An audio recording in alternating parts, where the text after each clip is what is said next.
YouTube, what is up? Coach Wiz, we back with another reaction video. Today we got the real three-point king, Larry Bird. For online personal training, hit that link. Let's get to it. Now I see JJ Redick up here. Look at his face. We know he about to do some hating. Let's get it. Hope everybody's doing well. Bird is one of the great shooters in the history of the sport. Not even close, not good. He was great. He's one of the top 5 3-point shooters of all time. Facts. That's how good Bird is. Oh yes, we're not. Won 3-point shooting contests. He was phenomenal. Bird's a great shooter. This is the face of a Larry Bird denier because Man, fix your face.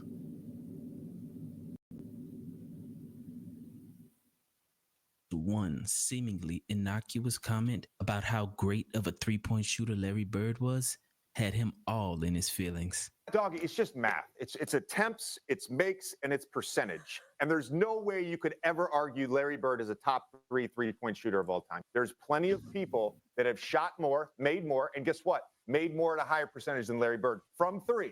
He's not one of the greatest 3-point shooters ever. Now, as someone who claims to be a student of the game, why in the world would JJ Redick say something so idiotic? I don't know, because you got to put things in the context too, right? Like the game has changed. They shoot way more threes. The game is less physical.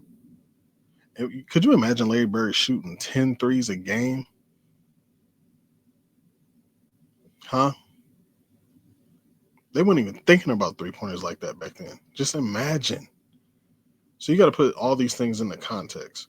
Like, is he right about like, oh, they shoot, there's more people that, yes, duh.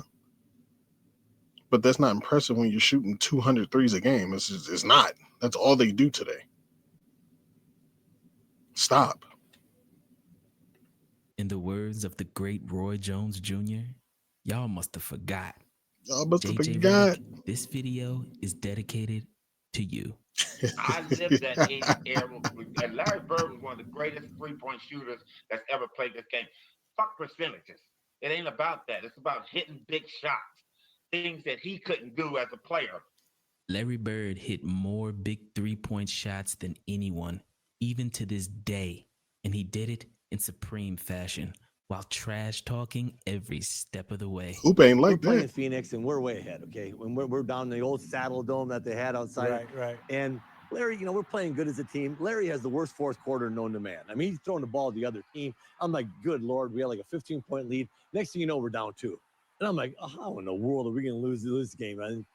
So we have a play, out of bounds play. Larry says, I'm going to bust off the play, and I'm just going to come out, and I'm going to shoot a 3. And I'm like, no, don't do that. I'm like, let's shoot a 2, please. Go to the hole and try to get fouled. Let's just get into overtime, see if we can't win this game. So, Larry not only tells me that, he walked by the bench and says, typical Bird, he just real slow, fixing to bust a 3 on your guys and go home. And so he breaks the play. Max looking, loops it to Bird, a runner. Oh. And the Celtics win it.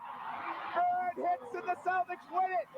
Off the one leg? Three-pointer by Larry Bird at the buzzer. And he gets the ball, jumps out, busts the And he play, never jumps lost out, gets the ball confidence. to slot, shoots the ball. As the ball's in the air, he kind of turns towards the Phoenix bench and yells, "Told you so!" He stops running to the locker room. And I just started laughing. I was like, oh, man. That was Birdie. And he had the confidence, man. That dude had so much confidence. He talked to the coaches. He talked to everybody. He was talking trash all the time, man. But fun. Great competitor, man. And what Kevin McHale failed to mention is that Larry Bird had not taken a single three-pointer that entire game. Hey, JJ, I hope you're listening. Larry Bird was the first player to make the three-point shot a strategic weapon. You weren't out there taking 14 or 15. He liked to use it as a dagger in the fourth quarter. Nobody else used it as strategically as Larry Bird did. Even Michael Jordan understood that shooting too many threes was not the best way to win. Yeah, this is true. That's not what they did back then. Right? Their game was predicated on that mid-range area, the elbow, high post. That's where they were trying to get to the front of the rim, because obviously it's a higher percentage shot. You hear me? You hear me? It just makes more sense, right? So that's not what they did. You know what I'm saying? They all were aggressive. They wanted to get to the basket. And now if they needed to shoot a three or they needed one, they would take them. But that's not what the game was about. The game was inside out. Um, there was better flow to. I mean, the game was just better back then. I don't know what y'all want me to say. Here's Jordan for three. Yes! Did you see that? When you have that mentality, as I found out in the first game, of making threes, you don't go to the hole as much. You go to the three-point line and you start sitting there waiting for someone to find you. And that's not my mentality. And I don't want to create that because it takes away from all phases of my game. My game is a fake drive to the hole, penetrate, dish off, dunk, whatever. But for some reason, JJ Thanks. Redick actually thinks basketball is just a math equation. And he couldn't be more wrong. Just because 3 is more than 2 doesn't mean you should jack up a bunch of threes. Larry Thanks. Bird not only was a great three-point shooter, but he had one of the highest basketball IQs in NBA history. And even he never averaged over 4 three-point attempts per game in any season. But he shot them and made them when they truly mattered. Like in this game, when the Celtics were down by 3 with 7 seconds to go, and then this happened. Crowd is standing up. It goes now to Bird. Bird goes up top. A three-point field goal to Bird. 4 seconds. Oh, he was making that one leg joint any chance he got. And if you think that one-legged three-point shot was luck, well, explain this. He's Because made in two. that same game, in overtime, with 2 seconds left, and the Celtics down by 1, this happened. Danny Ainge to inbounds for the Celtics, trailing by 1, 2 seconds left. In the Bird, he fires. And the Celtics win! Unbelievable! Larry Bird at the buzzer! There's something to be said for the guy who does it when you have to have it done, as opposed to those guys that can do it for the first 3 quarters. But do you see Steph Curry? Can you say he's the best shooter that we've ever seen? No, I don't know about that. The thing is, anybody can shoot it when it's tied. It's when you're down 1 or down 2. I mean, how many guys make that shot? Absolutely. But since JJ Redick loves his numbers so much, let's Now look. Now, hey, I'm just being me. I'm just being unbiased. I think that's why y'all rock with me. Also, YouTube, I got my channel, that's some a YouTube guru, I guess, look at my channel because my channel analytics are all out of whack. YouTube is not pushing my channel as much. So depending on how long this goes, I might have to take all my content and move it to a different channel. If I have to do that, I will let you guys know. Apparently my channel is turned into a shorts channel. I don't know. So, but we're going to keep rocking out and see. We'll see how that goes. But if so, just forewarning y'all, I'll be taking all my videos and putting them on a different channel. I'll let y'all know if that time comes. But anyway, Steph the greatest shooter all time, man. I'm sorry, man. Hey, y'all know I'm a Steph hater. Y'all know I be hating on Steph. I said he wasn't better than Isaiah Thomas as a point guard. So I don't think he was. But I will say he is the best shooter that I have ever seen. Just got to throw that out there. compare prime Larry Bird's three-point numbers with Steph Curry's 2016 unanimous MVP season. Steph Curry shot 45.4% from 3, while Larry Bird shot 42.3% from 3. Now, in a vacuum, using only this number, the unsophisticated analyst might assume that Steph Curry was a better three-point shooter than Larry Bird, but not so fast. How about we compare each player to the three-point shooters of their own era? In 2016, the league average three-point percentage was 35.4%. Okay. This means that Steph Curry was 28% better than league average. In 1985, the league average three-point percentage was 28.2%. This means that Larry Bird was 51% better than league average. So, in reality, Larry Bird dominated the three-point line in his era even better than 2016 unanimous MVP Steph Curry. But numbers don't make an argument. Their only purpose is to supplement what we already know to be true. If the three-point shot was what it is today, back in the 80s, Bird would have scored 50 a game. He made every mid-ranger in the world. He was a 90% free throw shooter. Outside of one jumper when he missed the Game 4 jumper against Magic, he had a broken hand. I don't recall ever a big shot in a big game that he ever missed. So, answer this question. Yo, I love Mad Dog, and he's 1,000% correct. If you need one player to hit one three-point shot to save your life, who are you taking? Bird. If you're a man over 30 who makes at Look, least and I like $150 Steph. grand a year and you're still embarrassed Okay, to I take your shirt don't. off I at the don't. pool, your But number one priority Bird should be all to day. get shredded while you still can. Steph Curry, who lost the three-point shooting contest Bird all day. 5 And I'd put times to Reggie his Miller up peers, there, too. or Larry Bird, who won the three-point shooting contest back to back to back. There were pros back then. There were cons back then. But to say anything disparaging about Larry Bird and his perimeter shooting and his three-point shooting, asinine. Like, JJ, he probably beat your ass in a three-point shooting contest today. And though it sounds like hyperbole, this is what a 60-year-old Larry Bird did at an Indiana Pacers practice. So the whole team is just stretching, and Larry just walks on the court, grabbed the ball, and started jacking threes like, whoosh, whoosh, whoosh. I'm looking at everybody. I'm like, do y'all see this right now? And he made like at least 10 in a row threes, like just in a row, and walked off and sat like he ain't do nothing. Like it was regular, and folded his legs and just sitting there looking at us. I'm like, yo, because it was regular. Nice. I'm like, man, that's the legend right there. Speaking of shooting threes, Coach, you at the three-point competition, walking in the locker room, who's playing? Did you really say that? Who's playing for second? Yeah, I did. I sort of felt bad because Leon Wood never crossed You the ain't feel three-point line. bad. All he did was he always shot threes. So I thought he might be the competition. When I walked in there, he's sitting there, and I said, okay, now they're down to the nitty-gritty. Who's coming in second? Because you already know who's going to win this.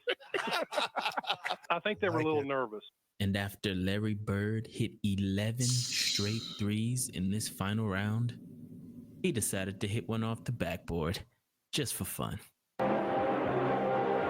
Oh, wait a second. Off the glass. That chick said my name on it for a week now, and I knew I was going to win this That's thing. disgusting. And then the walk off with your hand up. I mean, come on, Coach. Come on.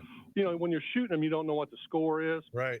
But I had a feeling by the way the crowd was going, I had to make the last one. And that one there looked perfect all the way. So if it would have bounced out, I would have felt like an idiot. Well, but it went in. I got lucky and got the check and went home. Larry Bird winning the long-distance shootout for the Yo, I love how third year blunt in a he is. row. Now imagine that.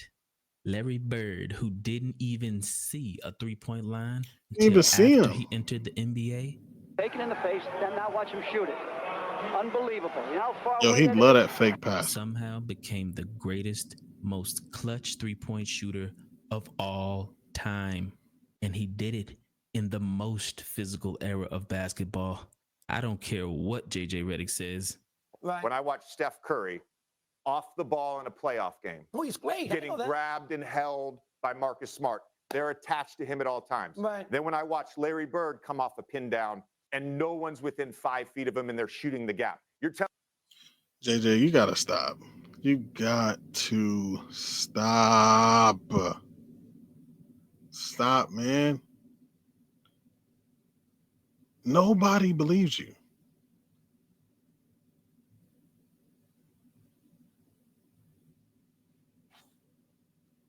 Or this is big game James on Bird. Holding on to him for dear life. No, physical basketball was in the 80s. What is wrong with you? me one is more physical than the other? You're telling Look me at that's this. more physical than Steph Curry being grabbed and held for 48 minutes? Yeah.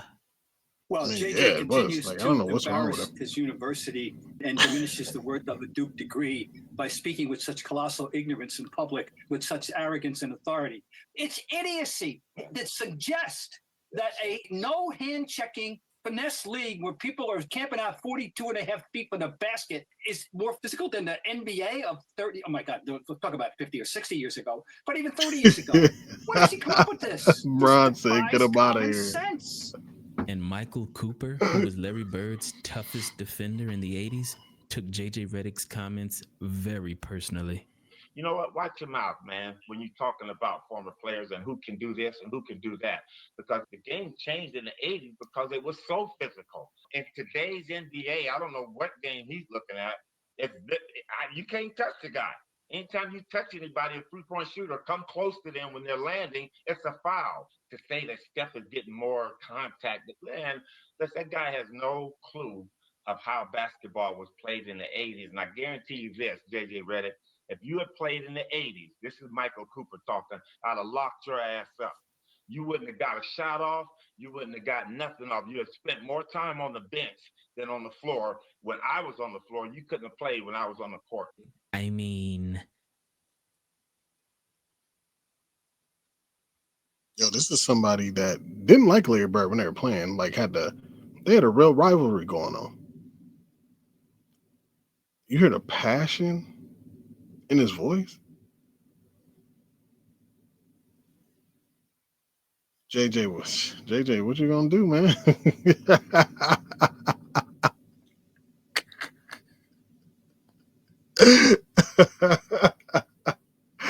JJ. 988 is a free 24-hour suicide and crisis lifeline. If you're experiencing excess anxiety... For J.J. Redick to disrespect an entire generation of basketball players, what did he expect? Some great players. Redick don't know what the hell he's talking about. I'm going to say it, right? I agree. He don't know what the hell he's talking about.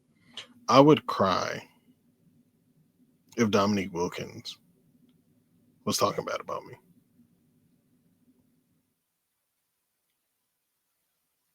You got legends, legendary legends, disgusted. I'm like, what basketball was you watching? To say something as idiotic as that is ridiculous. And for J.J. Redick, who played this game, I'm very disappointed that he has said something so stupid. When I hear that, and I'm like, you really don't know, do you? Yeah. We had our time. It was a great time. It's their time now. Yes. But don't crap on us to prove your point. Yeah. Because it doesn't make sense and it's not valid. I don't hate on these guys. You're responding right now. Yeah. You're not. I don't hate on these guys. These guys are great. I just don't like the disrespect. Yeah. And to say that's that all it about is. Larry Bird, it's just a stupid comment to make. Unfortunately, somewhere along the way, common basketball knowledge was lost. But hopefully, these Larry Bird stories enlighten you to why the world fell in love with basketball in the first place. Facts. And this particular play down is a timeout, and they're coming down, and Larry gets me at the top of the key, and he's walking me underneath his basket. He goes, "Cooper, I'm ready to wear your ass out." What? Okay, I get down to my best defensive stance. He goes down the lane. He comes off the left side, and Robert Parrish sets a pick. And we knew the play. We knew what was coming up. And Kareem was ready. And as Larry comes off the pick, shoulder to shoulder with Parrish, and I'm trailing behind him, he come off the screen. The ball right about the elbow. And he gets the ball, and he goes up, and Kareem stops him from turning the corner. Larry catches the ball, he goes up in the air, and here I come. And I'm like, I'm getting ready to smash this shit, man. So I jump up, and I got my hand, and I don't know how Larry got this ball between Kareem and I. Kareem had his hands up. I'm coming with my right hand, and he hit a great pass. Like I said, I don't know how he got it to him. Hits Robert Parrish, and Larry looks over his shoulder at me, and he laughs. He said, "I told you, motherfucker." But it's also had a telling effect on Michael Cooper underneath the basket. They're wearing him out. That's what made Larry larger than life, because if anybody in today's game, maybe Steph Curry comes off that, they force that shot up there.